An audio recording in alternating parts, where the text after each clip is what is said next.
ke over fender, push, jangan digaruk-garuk ya bannya, jangan ya.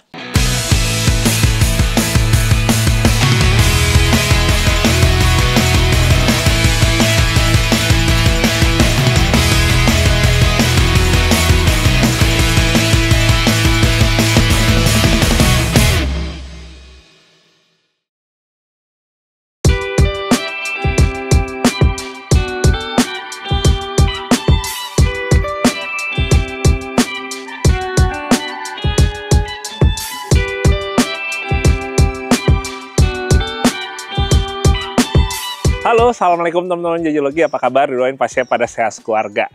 Tepat di bulan lalu, Januari 2025, Subaru Crosstrek ini udah berumur 1 tahun.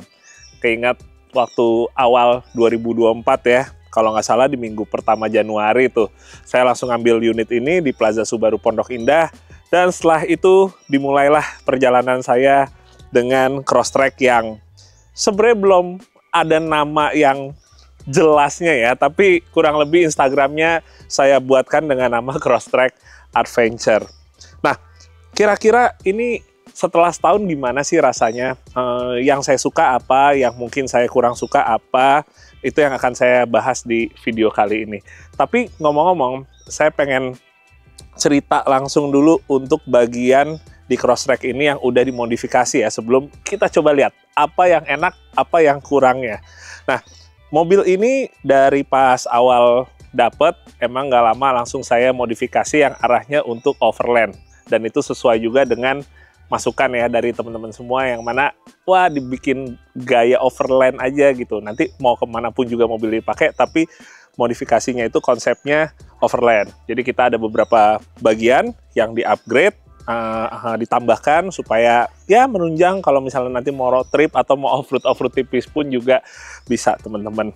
Nah, pertama dari yang paling termasuk awal saya lakukan itu saya PPF dulu ya.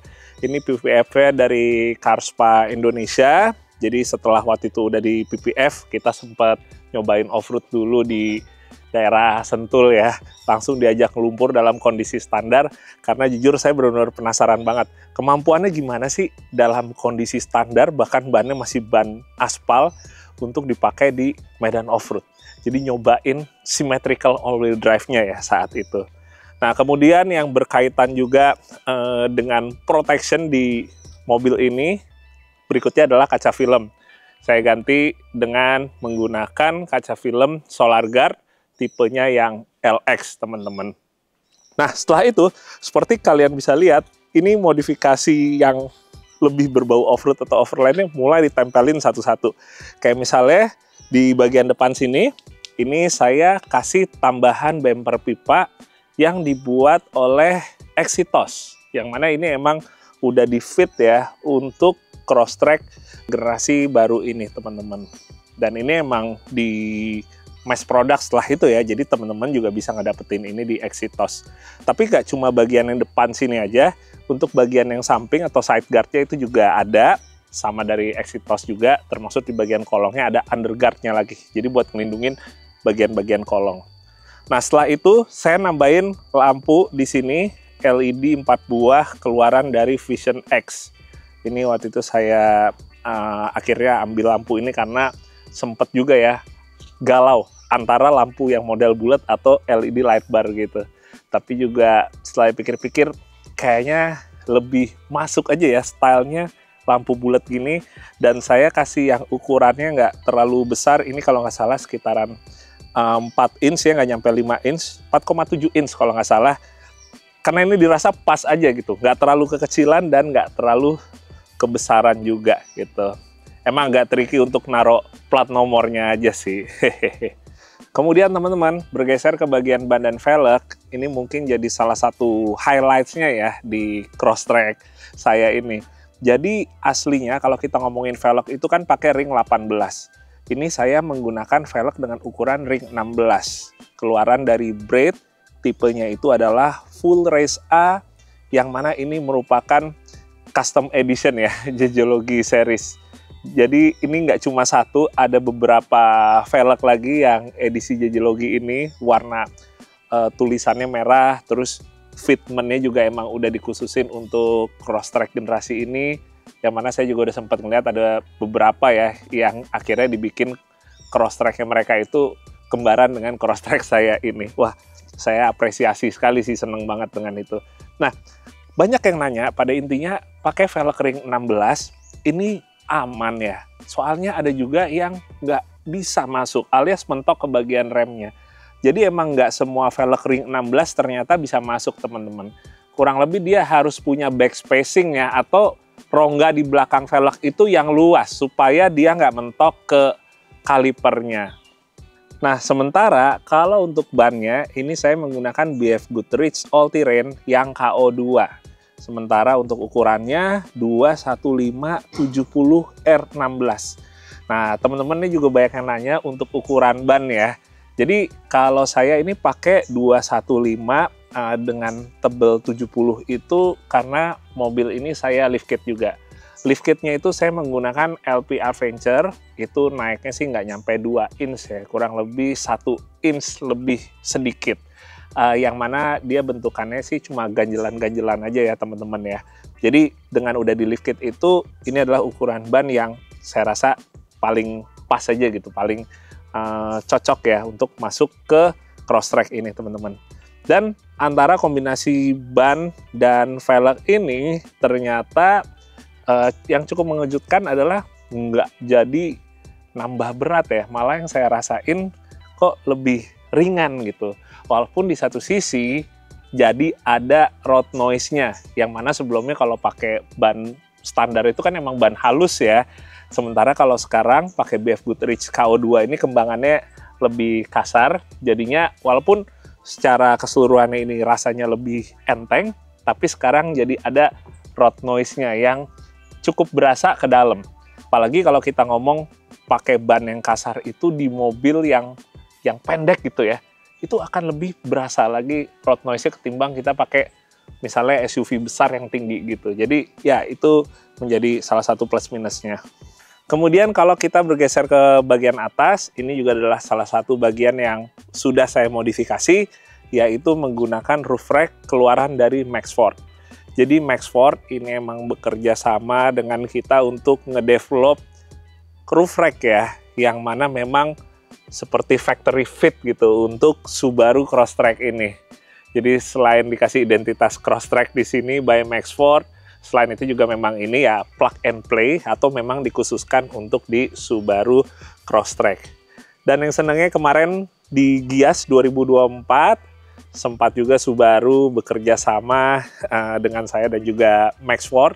Kita membuat Adventure Series pada Forester dan juga Crosstrek, yang mana itu cerita inspired by JJ Logi, dan alhamdulillah sold out ya. Jadi ternyata memang saya ngelihatnya tren menggunakan Subaru misalnya Forester atau Crosstrek untuk digunakan outdoor activity ya, misalnya mau camping, overland dan sejenisnya, ternyata itu mulai dilihat sebagai salah satu hal yang menarik dan sudah semakin normal gitu. Jadi kalau yang tadinya image dari Subaru itu lebih ke arah rally ya, balap gitu, sekarang mereka tahu Subaru ini punya DNA baru, yaitu outdoor activity. Jadi ya alhamdulillah banyak juga akhirnya yang menggunakan konsep seperti si Crosstrek merah ini.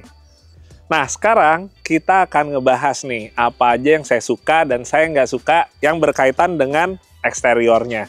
Jadi pertama yang saya suka secara desain bodinya atau eksteriornya, ini sih saya suka sekali. Walaupun kembali lagi pastinya ada yang kurang srek, ada yang srek kalau dibandingkan dengan generasi yang sebelumnya. Tapi saya sih sebenarnya secara desain sih ngelihat yang sekarang ini sih seneng banget ya teman-teman ya. Subaru Crosstrek generasi ketiga, atau yang mana kalau di Indonesia ini baru yang pertama ya dinamain Crosstrek ya. Karena sebelumnya yang 2022 sempat ada itu kan masih dinamain Subaru XV. Ya tapi pada intinya secara desainnya sih saya suka yang sekarang nih. Apalagi teman-teman, sekarang itu banyak body claddingnya ya, atau bagian-bagian plastik yang teksturnya keras ini, yang mana ini untuk bisa membuat kita tenang gitu ya, kalau nerabas-nerabas atau ngelewatin jalur-jalur yang mungkin banyak semak-semak dan lain-lain. Karena kalau bagian seperti ini kan, dia lebih tahan terhadap scratch teman-teman. Push! Mau ikut syuting ya? Hehehe. Dan bagian yang dikasih cladding dengan tekstur kasar ini kurang lebih cukup konsisten dari mulai bagian bumper depan ke over fender. Push, jangan digaruk-garuk ya bannya, jangan ya. Kita geser dulu ya. Oke, sini dulu ya. Konsisten teman-teman. Dari mulai bagian bumper depan ke over fender, ke bagian bodi samping sampai ke bagian belakang semua. Nah, itu yang ngebikin biasanya kalau mobil-mobil yang sifatnya itu atau dicapnya itu crossover, itu ada bagian-bagian over fender plastik seperti ini. Jadi sebenarnya aslinya crossover diginiin tuh bukan untuk aksen, tapi untuk proteksi. Karena dengan kita menggunakan crossover ke medan-medan off-road, walaupun mungkin light off-road aja, selain terkena kayak misalnya ranting gitu, bisa juga banyak terkena stone chip saat misalnya ngelawatin gravel ya, atau jalan-jalan makadam dan sejenisnya. Sementara hal yang paling saya nggak suka berkaitan dengan eksterior, yaitu bagian approach angle-nya teman-teman. Jadi kalau dibandingkan dengan Subaru XV ya, atau yang generasi sebelum ini, sekarang Subaru Crosstrek ini dia bagian depannya itu lebih tonggos teman-teman. Jadi lebih mancung bagian mukanya. Yang mana karena semakin maju, semakin mancung, dia untuk approach angle-nya semakin berkurang dibandingkan dengan yang generasi sebelumnya. Itu tentunya buat saya yang seneng dengan off-road, ya kalau mobil ini mungkin off-road ringan aja ya, masih lebih gampang kenanya di bagian ujung depan ya, lebih gampang gesrot ke bibir bumper depannya ketimbang kita pakai Subaru Forester ataupun Subaru XV ya yang sebelum ini teman-teman.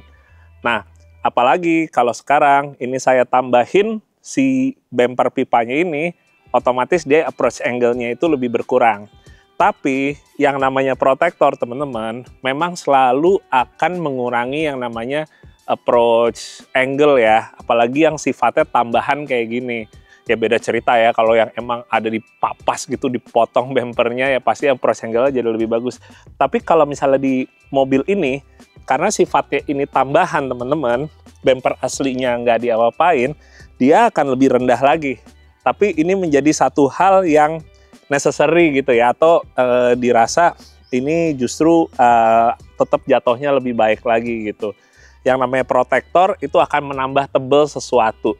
Walaupun dia jatuhnya jadi lebih rendah lagi teman-teman, tapi setidaknya kalaupun kita nyium atau numbur ke ujung-ujung tebing tanah atau yang lain-lain, setidaknya nggak bumpernya yang kena, tapi si bumper pipa tambahannya ini yang kena atau yang melindungi si bumper aslinya. Jadi itu dia sih, moncongnya panjang, bahkan kadang-kadang saya kayak lagi di jalan underpass gitu ya, terus tiba-tiba jalanannya itu kan ngelewatin ada pembatas got terus langsung nanjak lagi ke atas, itu kadang-kadang saya di dalam tuh suka kayak takut kena gitu di bagian depannya.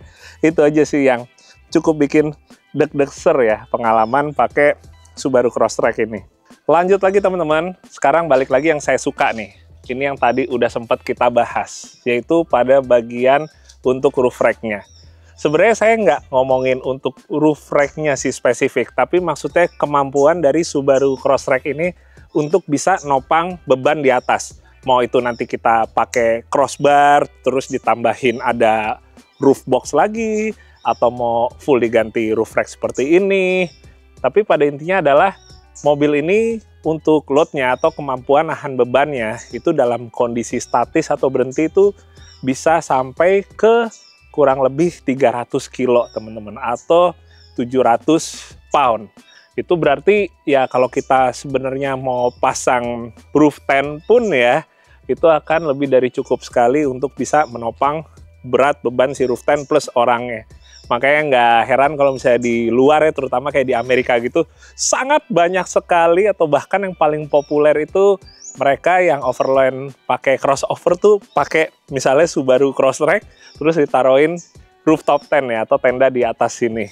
Nah, terus yang saya cukup surprise juga dengan saya ganti di bagian atasnya pakai roof rack dari Maxford ini, ternyata begitu saya bawa barang-barang, box segala macam, bahkan ban serep pun kan saya taruh di atas, mobilnya nggak berasa signifikan perubahannya di handlingnya ya, atau di body rollnya gitu. Jadi itu salah satu yang saya surprise juga.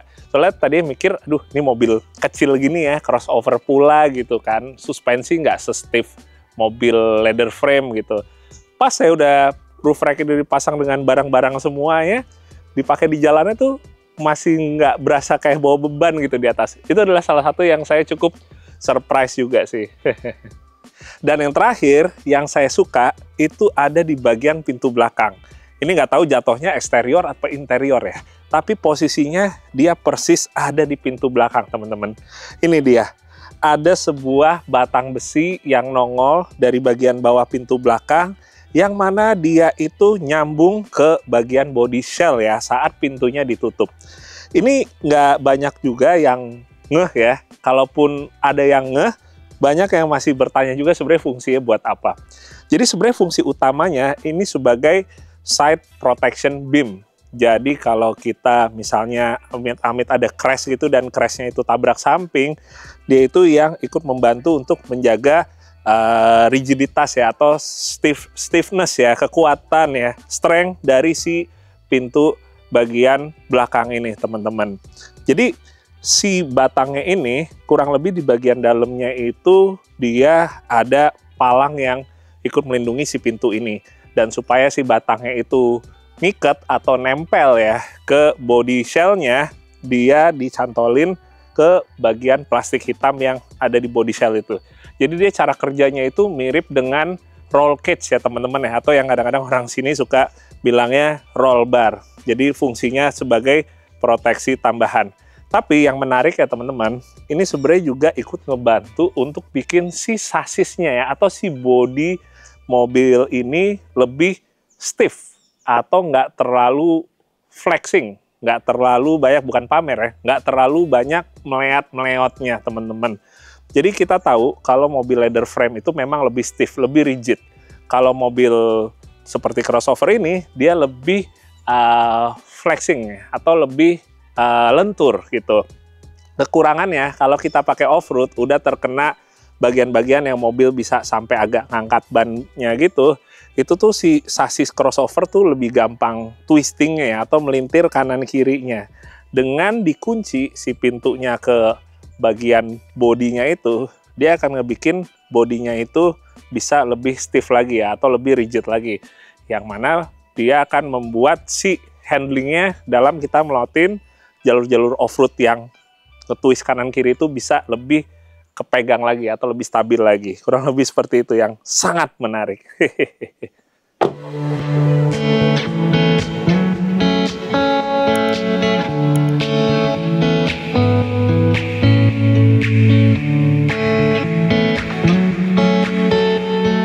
Lanjut ke bagian interior, sebenarnya yang pertama saya suka itu justru adalah desain dashboardnya ya, atau interiornya secara overall. Ini mungkin jadi bahasan juga banyak teman-teman, pro dan kontra juga kalau ngomongin dashboard dari Subaru di generasi sekarang. Dimana sebagian pada bilang desainnya terlalu outdated banget ya, nggak canggih gitu, kurang kekinian gitu. Tapi buat saya yang lebih suka yang desainnya itu nggak terlalu jauh dari desain mobil-mobil di tahun 2000-an gitu, saya ngelihatnya ini ya udah lebih dari cukup sih. Saya malah nggak seneng yang terlalu terkesan futuristik, yang terlalu berkesan kayak mobil ini kurang utilitarian gitu. Kurang lebih kalau saya kayak gitu. Nah, tapi karena saya bilang seperti itu, tentunya ada satu bagian yang mungkin saya kurang srek, yaitu untuk bagian multimedianya. Di mana untuk multimedia atau untuk head unitnya ini dia menggunakan full layar touchscreen. Walaupun emang di bagian sampingnya masih ada beberapa tombol fisik ya, kayak misalnya untuk ngatur volume, terus juga untuk lampu hazard dan untuk pengaturan temperatur AC. Tapi ya secara overall yang saya rasain tuh pas di awal-awal pakai mobil ini tuh kagok jadinya ya, karena full touchscreen semua. Walaupun setelah sekian waktu udah hafal, jadi begitu saya mulai masuk, mulai nyalain, udah tahu tuh apa aja yang mesti saya nyalain dan mesti saya matiin. Karena kalau kita ngomongin apa aja yang saya atur di sini, sebenarnya bukan cuma kayak misalnya AC ya, tapi salah satu yang saya atur misalnya auto start stop itu saya matiin, terus beberapa fitur dari eyesight-nya itu juga ada yang saya matiin juga teman-teman. Tapi overall sih hanya masalah ngebiasain aja sih ya. Kemudian yang kedua yang saya suka adalah joknya teman-teman. Jadi walaupun Subaru itu dari awal ngasih tauin kalau di Crosstrek ini ya, joknya ini bekerja sama dengan semacam dokter ortopedik ya kalau nggak salah ya. Jadi emang secara bentukannya didesain supaya kita tuh duduknya secara badan atau secara tulangnya tuh bisa optimal dan bisa nyaman teman-teman. Di luar itu emang pada intinya yang saya rasain secara awam sih joknya enak banget sih. Buat jalan jauh tuh berasa banget, nggak capek ketimbang saya nyobain di beberapa jok mobil lain ya yang crossover juga. Walaupun secara bentuknya menurut saya joknya sih biasa aja ya desainnya ya. Tapi pada intinya kalau didudukin ya itu baru berasa enaknya gitu. Jadi fisik terkadang emang suka bikin kita terkecoh juga.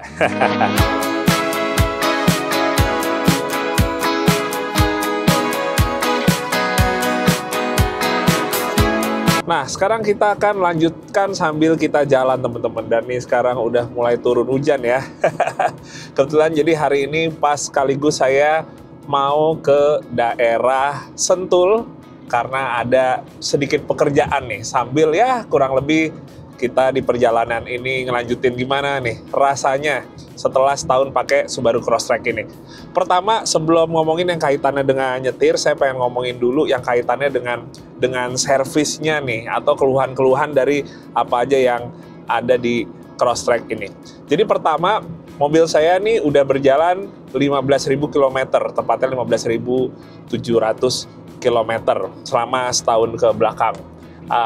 Jadi terakhir servisnya itu udah servis yang 10.000 udah, nanti kan servis lagi yang 20.000. Sejauh ini ya paling kalau servis ya masih sesuai dengan apa yang biasa dilakukan secara SOP-nya, yaitu untuk ngebersihin misalnya filter-filter, terus habis itu ngebersihin rem, ngeganti oli, kurang lebih ya yang biasanya emang dilakukan ya saat servis di kilometer-kilometer segitu teman-teman. Sementara kalau bagian lain yang kayak ini mulai ngerasa begini, mulai merasa begitu sih, alhamdulillah nggak ada yang aneh-aneh teman-teman, nggak ada yang gimana-gimana.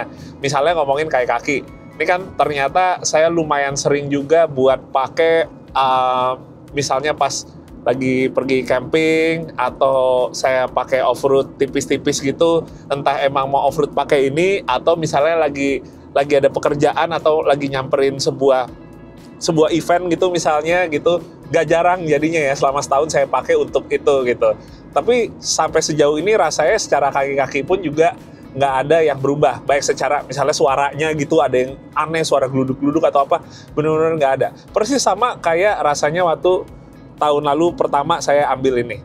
Paling yang beda yang sempat saya kasih tauin tadi, karena bannya udah pakai ban AT BF Goodrich KO2, jadi sekarang ya ada suara gemuruh dari bannya ya. Walaupun buat saya sih masih oke.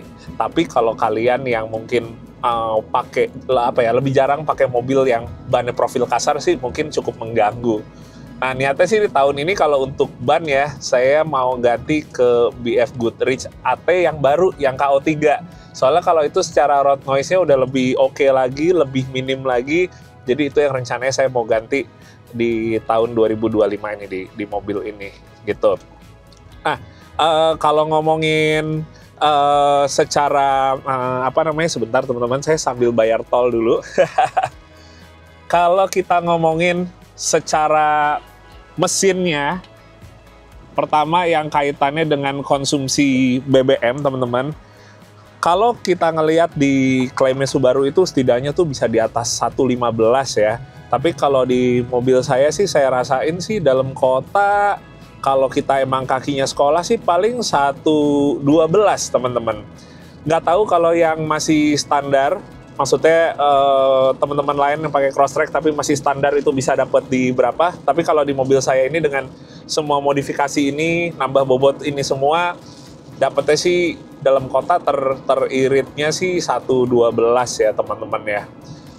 Saya lupa waktu pas standar tuh dapetnya berapa, nggak terlalu ngitung waktu itu. Nah, sekarang baru kita ngomongin buat mesinnya teman-teman.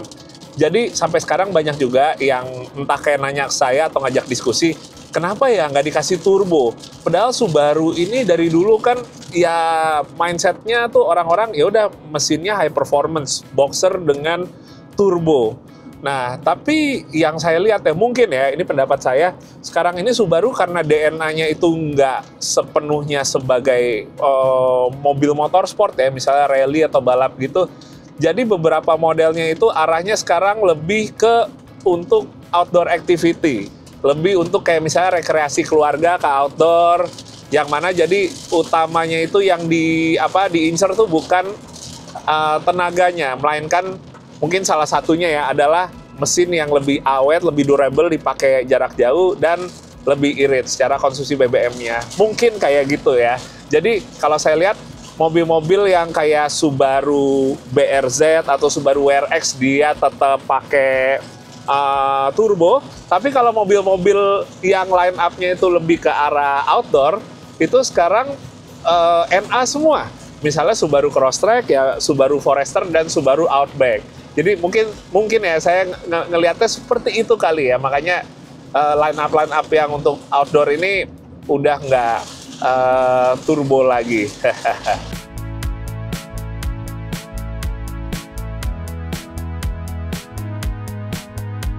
Ya teman-teman, tadi kita sempat menunggu dulu hujannya, berharap lebih reda, tapi ternyata nggak mereda juga, masih tetap deres, dan kondisinya di tol juga cukup padat ya. Nggak apa-apa, kita jalan santai aja sambil tetap melanjutkan perjalanan ya. Mungkin ini akan jadi syuting yang sedikit berbeda suasananya karena derasnya hujan.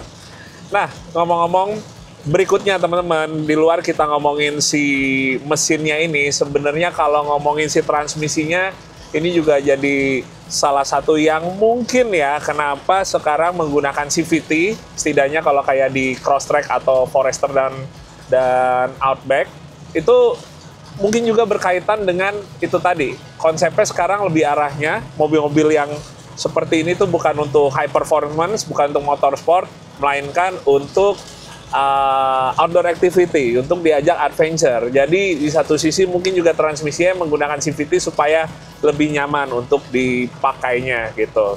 Tapi walaupun demikian, buat saya atau kayaknya juga nggak sedikit teman-teman saya justru kayak merasa kurang greget ya menggunakan CVT ini gitu. Selain kita nggak ngerasain shifting yang agresif, sama satu sisi yang saya pribadi rasain tuh kadang-kadang kalau ngegasnya di speed yang tanggung atau ngegasnya sedikit aja tuh suka berasa ada kayak sedikit endut-endutannya. Belum tahu pastinya itu persis dari CVT atau dari mesinnya ya, tapi nggak tahu ya, mungkin kayak dari CVT-nya yang bikin jadi kayak ngegasnya tuh harus lebih pasti aja gitu diinjaknya. Kurang lebih kayak gitu. Nah, satu hal lagi yang saya kurang suka itu adalah untuk ngegasnya dan ngeremnya, ini kita masih bisa ngerasain vibrate ya, atau getaran yang lumayan. Jadi berasa banget tuh di kaki ya, terutama kalau kita pas lagi ngegas atau ngerem. Iya ya, nggak ada pedal kopling ya. Nah, dulu sempat waktu masih Subaru XV yang generasi sebelum ini, saya ngerasain banget getaran dari mesinnya tuh cukup berasa.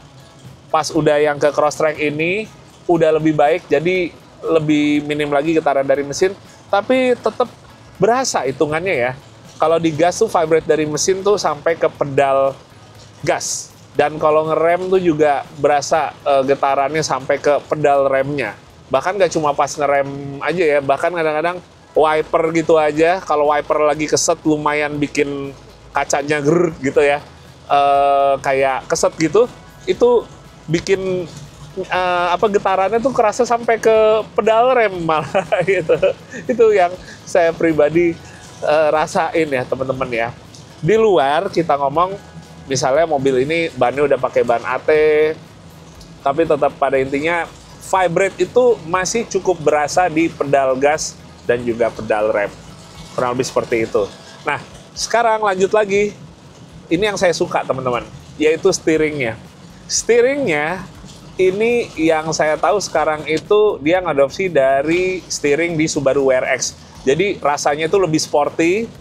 Rasio untuk setirnya, putarannya itu juga lebih close ratio ya. Jadi pada intinya untuk kita sampai mentok kanan atau kiri itu nggak butuh putaran yang terlalu banyak gitu. Jadi kita bisa nyetirnya tuh lebih sharp gitu. Sedikit aja tuh juga udah kayak langsung ada respon ngebeloknya. Seneng banget sama setirnya gitu. Ini salah satu bagian yang saya paling senang adalah untuk steeringnya. Nah, jadi berkaitan dengan itu, untuk ke handlingnya juga lebih enak, teman-teman. Bisa lebih precision driving ya, lebih kayak di sini gen motorsportnya, gen high performance-nya itu tetap dibawa ke line up yang adventure-nya. Ditambah lagi, mungkin satu faktor utamanya adalah si all-wheel drive-nya. Jadi, symmetrical all-wheel drive-nya, kayak sempet mungkin saya bilang beberapa kali, sebenarnya ini bukan berarti bermanfaatnya kalau kita emang pakai mobil ini untuk off-road atau rally misalnya. Tapi untuk harian pun, itu berasa banget manfaatnya. Selain handlingnya lebih baik lagi, lebih apa istilahnya, lebih kepegang lagi, di satu sisi safety-nya juga lebih dapat lagi karena traksinya yang optimal di keempat roda. Apalagi kayak sekarang nih teman-teman, lagi hujan deras kayak gini, lagi di tol, itu benar-benar kayak nolong banget untuk kita bisa minimalisir yang namanya skidding atau mobil itu ada melintirnya walaupun hanya sedikit aja gitu. Terkadang kita nggak bisa ngerasain, tapi baru berasanya begitu kita langsung pindah ke mobil yang non AWD di kondisi yang sama kayak gini gitu. Jadi ya kembali lagi sih sebenarnya yang saya lihat secara overallnya itu mobil Crosstrek ini walaupun tenaga mesinnya biasa aja, baik itu untuk akselerasinya atau top speednya yang bukannya nggak kenceng, tapi untuk meraih ke top speednya juga masih sabar.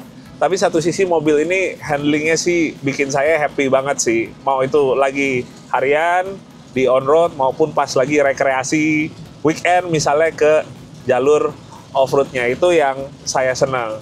Kalau konsumsi BBM-nya, ternyata dengan kondisi udah di-upgrade ini, ya saya dapat sekitar 1,12 dalam kotanya atau 1,11, which is kalau buat saya sih, ya udah oke lah, nggak apa-apa lah. Tapi bergantung teman-teman juga sih kira-kira gimana. Jadi kurang lebih sih sebenarnya ya teman-teman ya. Setahun ini yang saya rasain sih happy. Yang terpenting saya tahu ini adalah mobil crossover, mobil AWD, bukan 4WD. Jadi kalaupun saya mau pakai untuk kegiatan-kegiatan kayak misalnya off-road atau camping, road trip, minimal saya tahu diri lah dengan jalur-jalur yang akan saya lewatin. Kurang lebih seperti itu. Oke teman-teman, mungkin ya sekian dulu untuk sekarang. Saya rencananya minggu depan mau coba ngajak mobil ini ke pantai ke daerah Banten. Ya nanti tungguin aja ya untuk video berikutnya. Terima kasih yang udah nonton, semoga bermanfaat juga untuk kalian yang mungkin penasaran juga dengan mobil Crosstrek ini, untuk kalian gunakan adventure atau harian. Semoga bisa bermanfaat. Oke teman-teman, terima kasih yang udah nonton dan kita ketemu lagi di video JJ Logi berikutnya. Dadah, assalamualaikum.